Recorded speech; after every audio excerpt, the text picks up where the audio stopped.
Savez-vous ce que le jeûne vous fait? Le jeûne vous donne l'audace. Et chaque fois que vous jeûnez, je parle de ceux qui sont sensibles. À chaque fois que vous jeûnez, vous sentez que vous pouvez faire tout. Vous sentez que vous pouvez prier pour les malades. Vous avez une certaine audacité lorsque vous continuez à le faire, jusqu'au moment où vous serez capable de faire face à certains défis que les gens regardent et disent « Ceci est difficile ». Vous le faites juste avec facilité.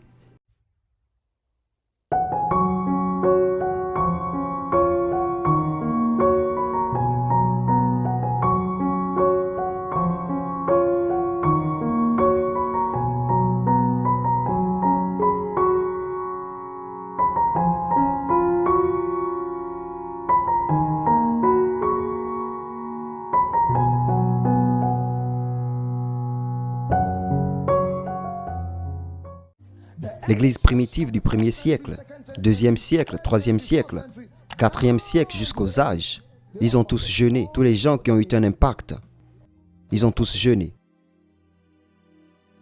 Polycarpe, vous pouvez aller lire sur lui, l'homme de jeûne. Tertullien, vous voyez ces jours, quand un homme était appelé théologien, ce n'est pas comme les théologiens que nous avons aujourd'hui. A.W. Tozer était un prophète théologien. Et si vous lisez la vie de A.W. Tozer, vous serez choqué. Un homme en phase avec l'esprit. Dans chaque environnement où il allait, il priait. Un homme de l'esprit. Une fois, il devait rendre ministère quelque part.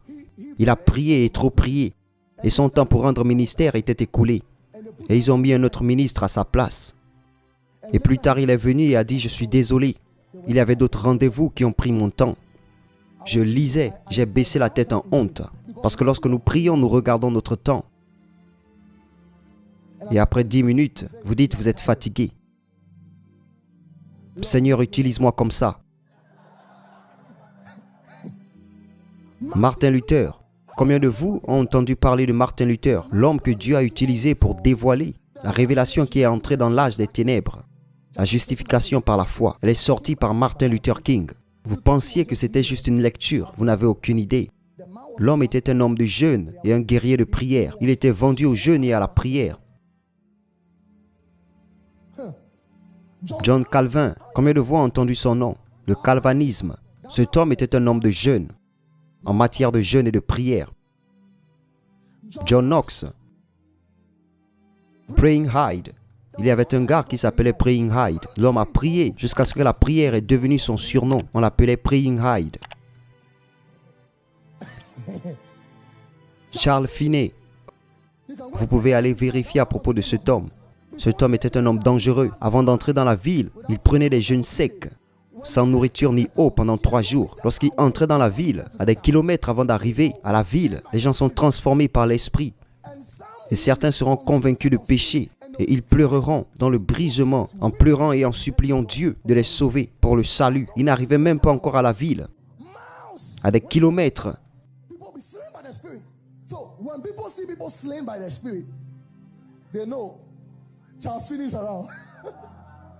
Il était entré dans une ville. Et la ville où il était entré, toutes les écoles de cette ville, pendant que les professeurs enseignaient, les enfants ont commencé à pleurer. Et on dit « Je veux Jésus, je veux Jésus. Je veux me repentir de mes péchés. Je veux Jésus. » Le professeur était étonné et disait qu'est-ce qui arrive aux enfants. Il allait en parler à un autre professeur. Un autre professeur aussi sortait avec le même rapport.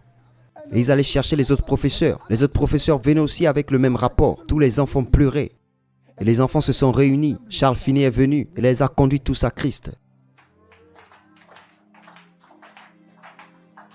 Il est arrivé dans un entrepôt plein de 300 000 ouvriers. Et quand il est arrivé, il s'est tenu là. Quand il s'est tenu là, une femme l'a regardé et l'a insulté. Il n'a pas insulté la femme. Il a regardé le visage de la femme et il a commencé à pleurer. Quand il a commencé à pleurer, tout d'un coup, l'esprit de conviction est tombé sur la femme. Et la femme a commencé à s'excuser en suppliant qu'elle veut recevoir le salut. Avant qu'il ne le réalise, la chose s'était répandue dans l'entrepôt. Plus de 300 000 personnes suppliant Dieu de recevoir le salut. Et devinez quoi? Le responsable de cette compagnie, il a dit qu'ils devraient tous se rassembler pour le salut. Et ils ont tous été sauvés. Et l'homme inclus a également été sauvé. Certaines de ces choses sont tristes. Quand vous avez fini de les lire, vous êtes triste. Votre plus grand rêve, c'est d'avoir l'iPhone 11. Votre plus grand rêve, c'est d'aller à Dubaï. C'est pas que vous allez à Dubaï pour sauver les âmes. Vous voulez aller marcher dans le désert et voir les bâtiments que les hommes ont construits. Non, je pense que cette église, l'église plaisante, je vous le dis, nous avons perdu notre feu. Nous avons perdu notre faim pour Dieu. Tout le monde est à l'aise et détendu. Nous allons tous bien. Nous ne prions pas pendant 2 semaines, 1 mois, 3 mois. Un chrétien n'a pas prié. Il est à l'aise. Il n'y a aucune conviction. Rien ne vous dérange. Rien ne vous fait pleurer. Oh mon Dieu. Jonathan Edwards, John Wesley. John Wesley jeûnait tous les mercredis et vendredis. En fait, si vous vouliez être pasteur dans son église, vous devez jeûner comme une nécessité pour être pasteur. Tous les mercredis et vendredis, vous avez une pause à 16 heures. C'est votre premier critère pour devenir pasteur. Si vous voulez être pasteur dans son église, vous jeûnerez chaque 2 semaines 2 fois, jusqu'à 16 heures. Et Billy Graham, après son école biblique à l'université d'Oral Roberts, ils ont décidé de faire une excursion dans la maison de John Wesley. C'est toujours un monument en ce moment. Les gens y vont et vont voir. Et quand ils sont allés, ils ont vu son lit. Son lit est toujours là-bas. Et sur le tapis, quand ils ont regardé le tapis, il y avait 2 trous dans le tapis. Et ils ont dit que c'était ses genoux qui avaient percé le tapis. C'était sa chambre de prière. Il était agenouillé constamment jusqu'à ce que le tapis ait des trous. Quand ils sont revenus de l'excursion, ils se sont assis dans la voiture. Ils vérifiaient pour savoir si tout le monde était là. Ils se sont rendus compte qu'il y avait une personne qui manquait. Et la personne qui était en charge a décidé de rentrer à l'intérieur pour aller vérifier. Quand il est allé, il a vu les jambes de Billy Graham à l'intérieur des 2 trous. Et il pleurait en sanglotant. Et disait, Dieu, recommence encore. Recommence encore. Recommence encore. C'est comme ça que nous voyons Billy Graham aujourd'hui. Il s'est agenouillé à l'intérieur et a dit, Seigneur, recommence encore. Pouvez-vous dire la même chose? En fait, certains d'entre vous sont pressés que nous fermions pour que vous rentriez et vous alliez dormir. C'est le problème de l'église. Nous aimons dormir. Nous aimons manger. Nous aimons prendre le petit déjeuner. Et dans notre esprit, une fois que nous marchons, nous pensons déjà au déjeuner. Je vous dis que cela arrive à tous les chrétiens ici. Et une fois que vous déjeunez, vous pensez à ce que vous allez manger au dîner. Voici jusqu'où l'ennemi nous a menés. John G. Lake, allez faire une recherche sur lui. C'était un homme de jeûne. Et ne me dites pas que je suis un travailleur ordinaire. J'utilise tous ces gens pour que vous réalisez que quand vous arrivez à un endroit où votre entreprise ne fonctionne pas, c'est le jeûne. Ce n'est pas une stratégie de marketing. C'est le jeûne. Parce que si ces gens étaient capables d'accomplir cela au ministère, vous pouvez accomplir la même chose dans les affaires. Et vous dites aux gens, je ne sais pas, les gens n'achètent plus. Mettez-vous à genoux dans le jeûne. Donnez-vous 14 jours de jeûne et voyons ce qui se passe. Beaucoup d'entre vous devraient aller chercher un homme appelé E.E. Allen, Révérend E.E. Allen. Il était l'un des gens qui ont commencé les églises dans des tentes et des croisades de guérison. Cet homme ne priait pas plus d'1 minute. Peu importe la maladie, peu importe la maladie, vous vous lèverez. E.E. Allen. Vous pouvez voir ces vidéos sur YouTube. Comment Dieu peut-il utiliser un homme comme celui-ci? Le cancer pour lequel nous avons du mal à prier. L'homme vous imposera les mains en 1 minute. Vous vous lèverez. Révérend E.E. Allen.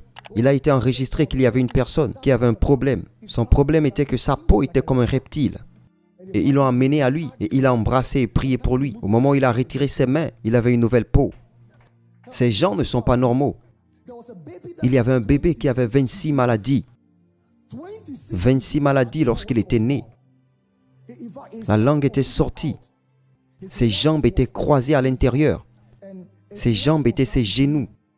Donc il portait ses chaussures aux genoux. C'était la condition du bébé. Et il avait vu au travers de la parole de connaissance et du don du discernement. Et ils ont fait sortir le bébé. Il a mis le bébé dans ses bras avant de prier.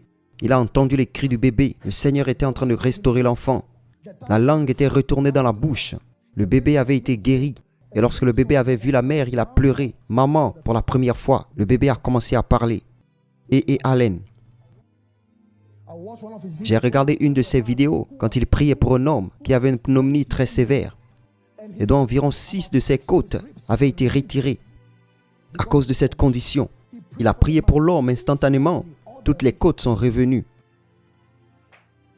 Alors je me réjouissais jusqu'à ce que j'ai entendu R.W. Shambach nous parler de cet homme. En fait, Dr. Miles Monroe est celui qui a dit que E.E. Allen jeûnait 40 jours, 5 fois par an. Je ne dis pas cela pour que vous partiez et commenciez 40 jours de jeûne. Vous allez mourir avant votre temps. Je partage juste avec vous afin que nous voyons que cela commence de quelque part. Vous commencez de quelque part. Il a jeûné 40 jours, 5 fois par an. R.W. Shambach, qui était un protégé de E.E. Allen, il mangeait 4 fois par mois. Avant de mourir, il a rencontré le docteur Miles Monroe. Ils sont allés déjeuner. Quand ils sont sortis de la pièce, il a dit « Miles, tu sais, la nourriture est une distraction. » C'était un vieil homme. Il a été enregistré que R.W. Shambach arrivait à une réunion et les démons commençaient à crier. Il commençait à crier quand il entrait dans l'endroit. Il n'avait pas encore prié. J'ai regardé une vidéo où il partageait certains de ses témoignages. Il a prié pour une femme dont les doigts avaient été coupés à cause d'un accident. Et lui a imposé les mains et a prié. Le lendemain matin, les doigts avaient poussé. Il a prié pour un homme qui est né sans la main. Et il a fait sortir la main après prier. R.W. Shambach. Un jour après enseigner, il a décidé de faire une expérience. Il a appelé un de ses fils, puis il l'a oint et il a dit « Va guérir n'importe qui ». Et le gars n'a également compris aucun protocole. Il est entré dans un hôpital. Il n'a pas suivi les règles. Il s'est juste faufilé. Il était si ignorant. Il avait l'huile d'onction. Et il oignait les patients au premier étage. Quand il oint, il dit que vous êtes libérés. Alors les gens pensaient que c'était un médecin. Alors quand ils ont entendu cela avec foi, ils se sont tous levés. Ils étaient tous guéris. Et au dernier étage, ils ont tous été libérés. Il est venu au rez-de-chaussée. Une femme avait été déclarée morte. Il est allé se cacher sous un papier peint. En les regardant, quand les médecins sont partis et l'ont couvert, il est allé oindre le cadavre. Il a dit « J'ordonne à ton esprit de revenir à la vie maintenant, au nom de Jésus. » Puis la femme a éternué 7 fois. Et la femme s'était réveillée sans savoir qu'un vieil homme dont la jambe pendait le regardait. Il a dit au jeune homme, viens. Il a dit, apporte-moi cette huile. Et devinez quoi? Il a commencé à prier pour tous les gens. Ils ont tous été guéris et il a été arrêté. Quand ils s'en sont rendus compte, ils l'ont mis en prison. Ils ont dit à R.W. Shambach. Et R.W. Shambach allait pour le libérer. Et le Saint-Esprit a dit non, laisse-le là-bas. Et le gars, après 5 jours de prison, est sorti en se réjouissant. Pourquoi? Parce qu'un magistrat l'a appelé au tribunal. Et le magistrat lui a dit quel est votre cas. Il a dit non, ce n'était pas une infraction grave. Donc le magistrat était en colère qu'il ait été arrêté et mis en prison. Puis il a dit non, ne vous inquiétez pas. C'est bien, dans l'état actuel des choses. Celui qui m'a arrêté est maintenant né de nouveau. Savez-vous pourquoi? Les 5 jours en prison, il a oint celui qui l'a enfermé. Il a oint tous les prisonniers. Ils ont tous été guéris et ils sont tous nés de nouveau. Au moment où ils sont tous nés de nouveau, il a été libéré. Alors il a dit que c'était Jésus qui l'avait arrêté. Dr. Miles Monroe a dit à propos de Kathryn Kuhlman qu'elle avait passé ces derniers jours avec lui. Et Kathryn Kuhlman a dit, Miles, il s'agit du jeûne et de la prière. Si vous voyez Kathryn Kuhlman, elle était si mince. Elle a sacrifié sa graisse pour le travail du ministère. Et on dit de Kathryn Kuhlman, ces jours-là, l'auditorium où elle rendait service, il y avait un restaurant en bas. Donc il y avait des chefs qui cuisinaient. Elle devait utiliser la salle où les chefs cuisinaient pour rentrer dans l'auditorium. Quand elle entrait dans la pièce, tout le monde était touché par l'esprit, ceux qui cuisinaient. Avant d'entrer dans l'auditorium, elle ne prie pas pour les malades. Pendant qu'elle prêche, les gens se lèvent des chaises roulantes. Les cancers meurent. Les miracles se produisent. En fait, un jour, elle enseignait et elle était pleine du Saint-Esprit. Elle marchait sans voir. Elle ne savait pas qu'elle était suspendue dans les airs. Elle avait dépassé la chair et elle ne le savait pas. Elle était suspendue. Il y avait un homme dangereux. Vous savez, je parle des Américains. Je parle du Nigeria maintenant. Son nom, c'est apôtre Joseph Babalola. S'il vous plaît, allez vérifier. Apôtre Joseph Babalola. Cet homme avait jeûné 40 jours et 40 nuits, 3 fois par an. Je dis ceci afin que vous appréciez, pour que vous coulez dans l'onction. Il y a un prix. Cet homme jeûnait et priait. Vous pouvez penser que votre travail est une distraction. Non, ce n'est pas une distraction. Vous pouvez toujours prier au bureau. Quand vous rentrez à la maison, c'est 3 heures que vous regardez la télévision. Vous pouvez sacrifier ça pour la prière. Je vous le dis. Je vous le dis. Cet homme était très utilisé par Dieu. C'est trop enviable. Un jour, il est allé dans la brousse pour prier, à genoux. Pendant qu'il était à genoux, il a senti un animal marcher près de lui. Alors il a ouvert les yeux. C'était un très gros python. Et il eut peur. Et le Saint-Esprit lui avait dit de continuer ce qu'il faisait. L'animal était sur lui. Et il a continué à prier. Au moment où il avait fini de prier, il ouvrit les yeux. Le serpent avait séché. Le serpent avait séché. Une fois après la prière, il eut soif. Il avait parlé au rocher, ordonné à l'eau de sortir du rocher. Et l'eau était sortie du rocher. Le rocher y est toujours. Vous pouvez aller vérifier. Il a fait ce que Moïse avait fait. Il est le seul être humain à le faire en dehors de Moïse. Il a commandé de l'eau de sortir d'un rocher. Vous voyez, il y a un règne où le jeûne et la prière peuvent vous emmener. Quand vous dites oui, Dieu ne peut pas dire non. Je vous le dis. Je le dis au ministre de la musique. Je le dis au protocole. Je le dis aux banquiers. Je le dis aux gens qui ont démarré leur entreprise. De m'écouter. Il y a un prix pour vous emmener dans un certain piédestal dans l'esprit. Je vous le dis. Cet homme était en prière et Jésus lui est apparu. Et Jésus lui a donné un morceau d'igname. Jésus l'avait coupé en deux et lui en a donné la moitié. Il a fini de manger. Il a demandé à Jésus l'autre moitié. Jésus a dit non, le reste de la moitié, c'est pour le monde entier. Un homme a mangé la moitié. Regardez à quel point il était proche de Jésus. Il était un homme de louange et d'adoration. Il était enregistré que durant la louange et l'adoration, il adorait et louait. Et certains d'entre vous, on vous dit de lever vos mains. Vos mains sont baissées. Nous disons applaudissez. Vous n'applaudissez pas. Oh, vous voulez que Dieu vous utilise. Vous plaisantez. Cet homme était un homme de louange. Durant le jeûne et la prière, il louait Dieu. Durant la louange, l'homme lévitait dans l'esprit, comme s'il allait au ciel. Alors les membres de l'église le tiraient vers le bas. Chaque louange, ils ont peur si cet homme part. Il fut un temps où il a prié et a guéri tellement de malades qu'il était fatigué. Et les malades étaient encore plus nombreux. Il est allé imposer les mains sur une rivière et a béni la rivière. Tous ceux qui ont bu de cette eau, tout le monde était guéri. En fait, en moins de 3 mois, la rivière avait séché. Ils allaient pour un programme un jour et la voiture est tombée en panne. Pendant que l'homme réparait, Babaloa a dit « Je te verrai plus tard ». Il a été transporté par l'esprit. Au moment où le conducteur réparait la voiture et est venu, Babalola avait terminé le service. Cela n'est pas venu en mangeant et en dormant. Ce n'est pas venu en regardant le journal de Jennifer. Ce n'est pas venu en regardant Black Panther. Ce n'est pas venu en regardant l'UEFA Champions League. Tous les matchs, vous connaissez, y compris les joueurs, vous les connaissez. Les remplaçants, vous connaissez leur nom complet. J'ai lu sur l'archbishop Benson Idahosa. Pour lui, vous en savez beaucoup sur le sujet.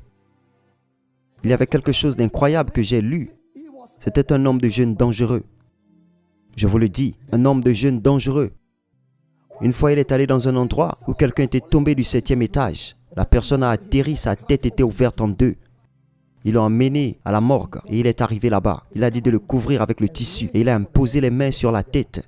Quand il a fini de prier, la tête qui était dispersée avait été restaurée à la normale et l'homme était en vie. Les voleurs sont venus chez lui pour venir l'attaquer parce qu'il y avait des missionnaires qui étaient venus de l'extérieur du pays. Quand il est venu, il les a vus. Il a dit « Attendez, je viens. Je vais chercher ma propre arme. » Parce qu'ils avaient des fusils. Son arme, c'était la Bible. Il a pris la Bible. Et lorsqu'il s'apprêtait à dire dans le nom de Jésus, tous avaient disparu. Savez-vous ce que le jeûne vous fait? Le jeûne vous donne l'audace. Et chaque fois que vous jeûnez, je parle de ceux qui sont sensibles. À chaque fois que vous jeûnez, vous sentez que vous pouvez faire tout. Vous sentez que vous pouvez prier pour les malades. Vous avez une certaine audacité lorsque vous continuez à le faire, jusqu'au moment où vous serez capable de faire face à certains défis que les gens regardent et disent « Ceci est difficile ». Vous le faites juste avec facilité. Il y avait un homme qui est venu pour une de ces réunions. Le visage de l'homme avait été brûlé par le feu. Et quand il est venu vers lui, il a tenu la tête de l'homme et l'a tourné pour qu'il regarde vers le ciel. Il a dit « Dieu, cet homme est créé à ton image. Si c'est ce à quoi ressemble ton visage, laisse-le comme ça. » Et quand il a baissé la tête de l'homme, son visage était comme un nouveau-né. Beaucoup d'entre vous voient Dr. Yonggi Cho aujourd'hui. Vous dites juste « Oh, cet homme est un grand homme. » Vous n'avez aucune idée. Il avait 17 ans quand il est allé à l'école biblique. Et il a rencontré une femme appelée Sœur Che. Sœur Che a réalisé que c'était un beau jeune homme. Et elle avait décidé de le donner à sa fille. Et beaucoup d'entre vous ne le savent pas. J'ai entendu cela d'une femme appelée Ruth Hefley. Elle était très proche d'eux. Sœur Che était l'épine dorsale du Dr. Yonggi Cho. Elle a formé Dr. Yonggi Cho. Cette femme a d'abord commencé par ne manger qu'une fois par jour. Donc elle jeûnait toute la journée. Elle ne mangeait qu'une fois. Elle pensait qu'elle allait le faire pendant une semaine. Avant qu'elle ne le réalise, le Saint-Esprit l'avait dit de continuer la semaine suivante. Au moment où elle avait réalisé, elle avait fait 8 ans. Sœur Che est devenue une machine de jeûne et de prière. Elle priait toute la nuit. Toute la nuit, c'était une veillée de prière pour elle, pendant 10 ans sans interruption. C'est à ce moment que Dr. Yonggi Cho a commencé l'église. L'église n'avait que 5 membres. En 10 ans, ils étaient plus de 100 000. Maintenant, ils sont plus d'1 million. La sœur Che était l'épine dorsale de cette croissance. Ce n'était pas Dr. Yonggi Cho. Cette femme était si sensible au jeûne que quoi qu'il arrive, elle vous fera jeûner. Un bébé était malade, diagnostiqué d'une maladie, qu'il devait mourir. Comment cette femme peut-elle être si méchante? Elle a dit de mettre le bébé au jeûne de 24 heures. Donc le bébé a jeûné pendant 24 heures. Le lendemain matin, le bébé était guéri. Un fermier est venu vers elle et lui a dit que tous mes animaux sont en train de mourir. Elle est venue et elle a dit de donner aux animaux 3 jours de jeûne. Après 3 jours de jeûne, tous les animaux ont été guéris. Donc si les animaux ont été guéris avec un jeûne sérieux de 3 jours, à l'eau ou sec, à combien plus forte raison pour un être humain que Dieu aime? Cela peut-il défier quelqu'un aujourd'hui? Ces jours, lorsqu'elle donnait les paroles prophétiques, son prophétique c'était de vous donner le jeûne par l'esprit. Toi, 12 jours de jeûne. Toi, 7 jours de jeûne. Toi, 14 jours. Toi, 40 jours de jeûne. Toi, 15 jours de jeûne. C'était sa parole prophétique. C'est étrange. Avez-vous entendu cela auparavant? C'était sa parole prophétique. Et tous ceux qui obéissaient avaient reçu d'énormes miracles. Que Dieu élève des gens comme ça. Au nom de Jésus. Dr. Yonggi Cho a jeûné continuellement tous les jours pendant 1 an. Il s'est effondré 3 fois pendant qu'il prêchait. J'ai entendu parler de Dr. Myles Munroe. Chaque fois que je trouve Dr. Myles Munroe, il enseigne les principes du royaume, l'agenda du royaume, les clés de la sagesse. Alors j'ai dit, oh, cet homme, il aime les choses théologiques. Jusqu'à ce que je l'ai entendu enseigner sur le jeûne. J'étais comme, non, cet homme n'est pas un être humain. Il a commencé à jeûner à l'âge de 18 ans. Son premier jeûne était 28 jours, à l'eau seule. Et il a fait pendant plus de 37 ans. Chaque année, il jeûnait 21 jours à l'eau et 14 jours à l'eau 2 fois. Si vous ne connaissez pas Dr. Myles Munroe, il était le conseiller personnel de 16 présidents. Il était un homme d'affaires multimilliardaire, pourtant un prédicateur. Les entreprises appelaient cet homme de Dieu et il dit non, ils ne comprennent pas ma sagesse. Ma sagesse est divine. C'était la source de sa sagesse. Les gouvernements le cherchaient, ils le payaient pour l'enseigner à propos des politiques. Dr. Myles Munroe. Alors maintenant, ces gens que j'ai mentionnés, dites-moi qu'il n'était pas un homme de jeûne et de prière.